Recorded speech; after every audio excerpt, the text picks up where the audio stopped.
اتق المحارم تکن اغنى الناس، اتق المحارم، تم حرام سے بچنے والے بن جاؤ، تم حرام سے بچنے والے بن جاؤ، تم سب سے بڑے متقی بن جاؤ گے۔ متقی بننا ہے تو بہت تہجد پڑھنے کی ضرورت نہیں ہے، متقی بننا ہے تو بہت نفل روزہ رکھنے کی ضرورت نہیں ہے۔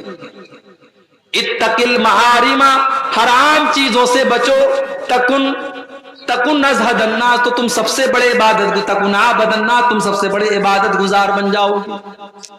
عبادت گزار اگر بننا ہے، متقی بننا ہے، پرہیزگار بننا ہے تو حرام چیزوں سے بچنے والے بن جاؤ، حرام کاروبار سے بچو، حرام کمائی سے بچو، حرام زبان سے بچو، حرام چیزوں سے بچو، تم سب سے بڑے عبادت گزار بن جاؤ گے۔ اس کے بعد اللہ کے نبی کہتے ہیں دوسری چیز، وَرْضَ بِمَا قَسَمَ اللَّهُ لَكَ تَكُنْ أَغْنَى النَّاسِ، اللہ نے تمہاری تقدیر میں جو لکھ دیا ہے اس کے اوپر راضی ہو جاؤ، خوش ہو جاؤ، تم سب سے بڑے مالدار بن جاؤ گے۔ یہ حسد کیوں ہوتا ہے؟ میری تنخواہ 5,000 تیری 10,000 کیوں؟ میں 50,000 مہینہ کماتا ہوں، تو 1,00,000 کیوں کماتا ہے؟ ارے بھائی وہ 1,00,000 اپنے مقدر سے کما رہا ہے، تم 50,000 اپنے مقدر سے کما رہے ہو۔ 50,000 کا تم بھی 1,00,000 کرو، محنت کرو، کوشش کرو۔ تمہاری تقدیر میں اگر 1,00,000 لکھا ہے دنیا کی کوئی طاقت چھین نہیں سکتی ہے، اور تمہاری تقدیر میں نہیں لکھا ہے تو تم سارے طریقے اپنا لو، تم 1,00,000 روپیہ نہیں کما سکتے۔ تو تقدیر میں اللہ نے جو لکھ دیا ہے اس پر راضی رہو، خوش رہو، محنت کرو، بہتر سے بہتر کی کوشش کرو، مگر اللہ نے جو تقدیر میں لکھ دیا ہے اس کے اوپر خوش ہو جاؤ۔ اللہ کے پیارے نبی کہتے ہیں سب سے بڑے مالدار بن جاؤ گے۔ مالدار وہ نہیں ہے جس کا مکان سب سے اچھا ہو، مالدار وہ نہیں ہے جس کی بلڈنگ سب سے اچھی ہو، جس کا کپڑا سب سے اچھا ہو۔ مالدار وہ ہے جو چین کی نیند سوتا ہو، جس کے بچے بیمار نہ رہتے ہوں، جس کے گھر میں کچ کچ نہ لگی رہتی ہو، جس کے گھر میں ٹینشن نہ رہتی ہو۔ اللہ کے نبی نے کہا تقدیر پر راضی ہو جاؤ، سب سے بڑے مالدار۔ تیسری چیز،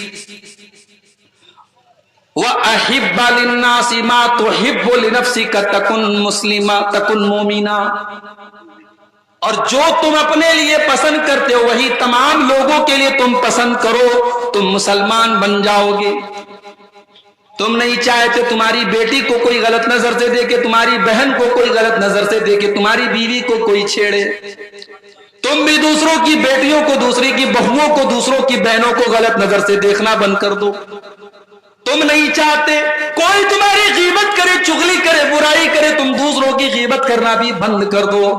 تم چاہتے ہو لوگ تمہاری اچھائیوں کی تعریف کریں اور تمہاری برائیوں کے اوپر پردہ ڈال دیں، تم بھی دوسروں کی اچھائیوں کی تعریف کرو اور دوسروں کی برائیوں پر پردہ ڈال دو۔ جو تم اپنے لیے پسند کرتے ہو وہی تمام لوگوں کے لیے پسند کرو۔ اللہ کے نبی کہتے ہیں اگر تم ایسا کرو گے تو تم مومن بن جاؤ گے۔ چوتھی چیز، وَأَحْسِنْ إِلَىٰ جَارِكَ تَكُنْ مُسْلِمًا، اور اپنے پڑوسی کے ساتھ تم اچھا سلوک کرو۔ تمہارا پڑوسی مسلمان ہے تب بھی، غیر مسلم ہے تب بھی، تمہاری برادری کا ہے تب بھی، تمہاری برادری کا نہیں ہے تب بھی، تمہارے مسلک کا ہے تب بھی، تمہارے مسلک کا نہیں ہے تب بھی، پڑوسی کو تکلیف پہنچانے کا تمہیں کوئی ادھیکار نہیں ہے۔ اپنے پڑوسی کے ساتھ تم بھلائی کرو، اللہ کے نبی فرماتے تم مسلمان بن جاؤ گے۔ اور پانچویں چیز، وَلَا تُكْثِرِ الضِّحْكَ، اور اللہ کے نبی فرماتے ہیں کہ تم زیادہ ہنسا مت کرو، اس لیے کہ زیادہ ہنسنے سے فَإِنَّ كَثْرَةَ الضِّحْكِ تُمِيتُ الْقَلْبَ، زیادہ ہنسنے سے دل مردہ ہو جاتا ہے۔ تو ہنسنا زیادہ نہیں ہونا چاہیے، کبھی کبھی رونا چاہیے میرے بھائی۔ قرآن کریم میں اللہ تعالیٰ نے رونے والوں کا واقعہ بھی بیان کیا ہے۔ قرآن کا 7واں پارہ کھولو، وَإِذَا سَمِعُوا مَا أُنزِلَ إِلَى الرَّسُولِ تَرَىٰ أَعْيُنَهُمْ تَفِيضُ مِنَ الدَّمْعِ مِمَّا عَرَفُوا مِنَ الْحَقِّ، اے نبی عیسائیوں کے سامنے بھی جب قرآن پڑھا جاتا ہے تو عیسائیوں میں جو نیک لوگ ہوتے ہیں، جو اچھے لوگ ہوتے ہیں، وَإِذَا سَمِعُوا مَا أُنزِلَ إِلَى الرَّسُولِ، جب قرآن کی تلاوت کو وہ سنتے ہیں، تَرَىٰ أَعْيُنَهُمْ تَفِيضُ مِنَ الدَّمْعِ، تو اے نبی آپ کیا دیکھتے ہیں؟ ان کی آنکھوں سے آنسو بہنے لگتا ہے، وہ رونے لگتے ہیں۔ حبشہ کا دربار تھا، نجاشی کا دربار تھا اور مسلمانوں نے حبشہ میں جا کر کے پناہ لی تھی. مکہ کے کافروں نے 2 لوگوں کو بھیجا.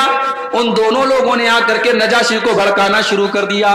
کہا اے نجاشی، اے حبشہ کے بادشاہ، یہ لوگ جو آپ کے ملک میں آئے ہیں یہ حضرت عیسیٰ علیہ السلام کو برا بھلا کہتے ہیں، یہ حضرت مریم کو برا بھلا کہتے ہیں، یہ ہمارے ملک سے بغاوت کر کے آئے ہیں، آپ ان کو ہمارے حوالے کر دیجئے. نجاشی نے مسلمانوں کو بلوایا. مسلمانوں نے حضرت جعفر رضی اللہ تعالیٰ عنہ کو اپنا نمائندہ بنایا. نجاشی نے کہا کہ اے مسلمانوں، ہمیں پتہ لگا ہے کہ تم عیسیٰ علیہ السلام کو برا بھلا کہتے ہو، تم حضرت مریم کو برا بھلا کہتے ہو، تمہارا کیا خیال ہے؟ حضرت جعفر نے کہا کہ اے نجاشی، اے حبشہ کے بادشاہ، میں کوئی اور بات تو نہیں بیان کروں گا، میں قرآن کی آیت آپ کے سامنے پڑھ دیتا ہوں. اس کے بعد سورہ مریم کی تلاوت کرنا شروع کر دیا. کبھی موقع ملے تو سورہ مریم کی کسی اچھے قاری کی آواز میں سورہ مریم کی تلاوت سنو میرے بھائی، اگر اندر سے روح نہ سرسار ہو جائے تو قرآن کا انداز. کوئی اچھا قاری جب قرآن پڑھے. حضرت جعفر تو اللہ کے نبی کے صحابی، جب انہوں نے اپنے انداز میں قرآن کو پڑھنا شروع کیا، وَاذْكُرْ فِي الْكِتَابِ مَرْيَمَ، جب انہوں نے حضرت مریم کا واقعہ بیان کرنا شروع کیا، عیسیٰ علیہ السلام کی پیدائش کا واقعہ بیان کیا، پیدا ہونے کے بعد جب حضرت مریم عیسیٰ علیہ السلام کو اپنی گود میں لے کر کے گئی اور قوم کے لوگوں نے تانا مارنا شروع کیا، اور حضرت مریم نے اپنی ماں کی گود میں اپنے اللہ کے نبی ہونے کا اعلان کیا، اللہ کے بندے ہونے کا اعلان کیا. جب یہ سورہ مریم کی آیتیں جب حضرت جعفر نے پڑھنا شروع کی، پورا دربار رونے لگا، نجاشی بھی رونے لگے اور پورا کا پورا دربار سسکیوں سے گونجنے لگا، پورا دربار رونے لگا. اور نجاشی بھی ایمان لے آیا اور اس کے دربار کے کئی لوگ ایمان لے آئے. اللہ نے فرمایا وَإِذَا سَمِعُوا مَا أُنزِلَ إِلَى الرَّسُولِ تَرَىٰ أَعْيُنَهُمْ تَفِيضُ مِنَ الدَّمْعِ، اے نبی جب قرآن ان کے سامنے پڑھا جاتا ہے تو وہ قرآن کو سن کر کے رونے لگتے ہیں. میرے پیارے ساتھیوں، قرآن تو وہی آج ہمارے پاس بھی ہے، قرآن وہی ہے. آج اسی قرآن کو ہمارے یہاں تراویح میں پڑھا جاتا ہے، مگر حافظ صاحب نے اگر 1.5 پارے کی جگہ 2 پارا پڑھا دیا، اگر 1 پارے کی جگہ 2 پارا پڑھا دیا تو ہمارا پارا چڑھ جاتا ہے. حافظ صاحب آپ نے زیادہ کیوں پڑھا دیا؟ اس قرآن کو سن کر کے آج ہمارے دل کی کوئی دنیا نہیں بدلتی، نہ ہماری آنکھوں سے آنسو آتے ہیں. میرے پیارے ساتھیوں، کیا بات ہے، قرآن تو وہی ہے، قرآن تو وہی ہے جس کے بارے میں اللہ نے فرمایا لو انزلنا هذا القرآن على جبل لرأيته خاشعا متصدعا من خشية اللہ. اے نبی، اس قرآن کو اگر ہم کسی پہاڑ کے اوپر بھی اتار دیں تو پہاڑ بھی اللہ کے خوف سے چور چور ہو جائے گا. ہمارے دل کی کیا اوقات ہے؟ ہمارا دل تو ملائم سا ہے، نرم سا ہے، گوشت کا بنا ہوا. اللہ نے کہا قرآن پہاڑ پر بھی اترتا تو پہاڑ چکنا چور ہو جاتا، اور آج قرآن سے ہمارے دل کے اوپر کوئی اثر نہیں ہو رہا ہے. اس کا مطلب کہ ہمارا دل پہاڑ سے بھی زیادہ سخت ہو چکا. قرآن کا پہلا پارا اٹھاؤ، اللہ نے یہودیوں کے بارے میں فرمایا ثم قست قلوبکم من بعد ذلك فهي كالحجارة او اشد قسوة. اے یہودیو، تم اتنے گناہ کر چکے ہو، تم اللہ کی اتنی نافرمانی کر چکے ہو کہ گناہ کرنے کی وجہ سے تمہارے دل کٹھور ہو چکے ہیں، تمہارے دل سخت ہو چکے ہیں، پتھر سے بھی زیادہ کٹھور ہو چکے ہیں. اس لیے کہ پتھر بھی کچھ ایسے ہوتے ہیں کہ پتھر سے رس رس کر کے پانی بہنے لگتا ہے، پتھر اللہ کے خوف سے جھک جاتا ہے اور پتھر سے ندیاں نکلنے لگتی ہیں. مگر اے یہودیو، تم اللہ کے اتنے بڑے نافرمان اور اتنے بڑے گنہگار ہو کہ تمہارے دل تو پتھروں سے بھی زیادہ سخت ہو چکے ہیں.